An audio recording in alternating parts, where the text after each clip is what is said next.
In the first half, they jumped out to a double-digit lead, and at times it looked like they could keep expanding that.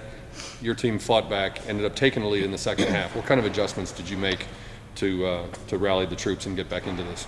Well, we face guarded their point guard. She had 17 the first half, so we had to do something to take her out of the game. So we chased her, face guarded her, rotated different people on her to try and keep her from getting the ball. But still at the end of the game, she made some nice plays, and we just, I don't know what it is. The first half, we started the game, the first 5 minutes, did a good job, jumped out there and made some nice plays, and then we hit this drought. We keep hitting this drought, and we got to play the whole game like we played the second half. The second half was a hard-fought game by both teams.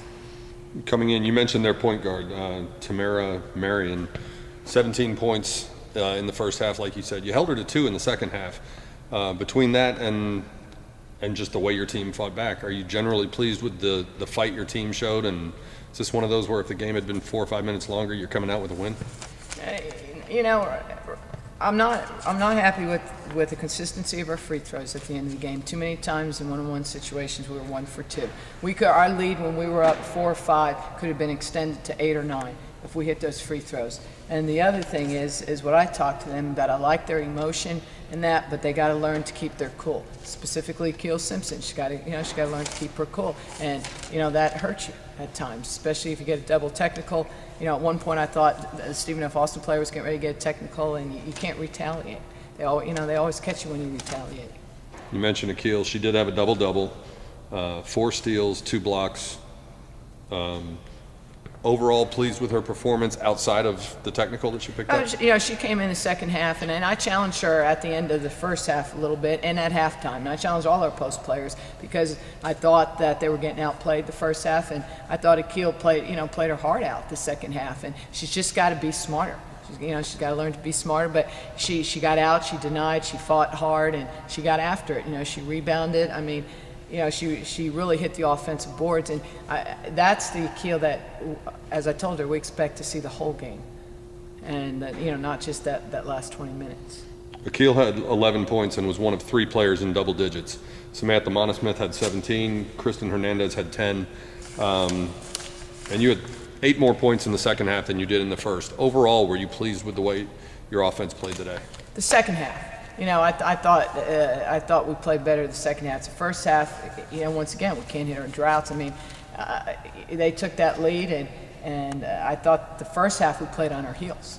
I thought we allowed their pressure to get after us a little bit, and the second half I thought we took it to them, kind of like they took it to us the first half. But then when they went zone during that time, those couple minutes, 4 or 5 minutes, they went zone. We missed some shots, and it kind of took us out of our rhythm, and we actually had a couple turnovers during that point, and that I thought that we kind of got a little flat during that time. I thought that was a big difference. Is we didn't really. I know Chris got to the free throw line one time when they went zone, but we didn't make the shots in the zone. Sam got a nice look from 3. Des had a look from the baseline, and we just didn't make them. Is it safe to say Sam is sort of finding her groove now? She's had a couple games in a row here, or at least 2 out of the last 3 or something, where she's been your leading scorer. She's hitting some of those shots from the outside. Is she feeling better about her shot and more comfortable in the offense again? Well, she became a lot more aggressive second half again. And the good thing is that she doesn't let that first half affect her. If she, maybe if she's not hitting her shot. She had a couple takes today that usually Sam doesn't force, but I understand because the shooter's going to try and make things happen. That's what shooters do. Sam always has a green light. Shooters, you got to allow them to shoot and shoot themselves out of it. But I thought she was aggressive the second half. She varied her shots. She didn't just shoot the 3 or the jumper. She went to the basket, got herself there, and I guess it surprised me today when Sam got herself to the free throw line and she, at a crucial time, missed that free throw. And that's somebody that's usually money, especially at the end of the game. So it's not, things aren't going well at the free throw line when your top shooter's missing a free throw. Thank you very much. All right. Thank you.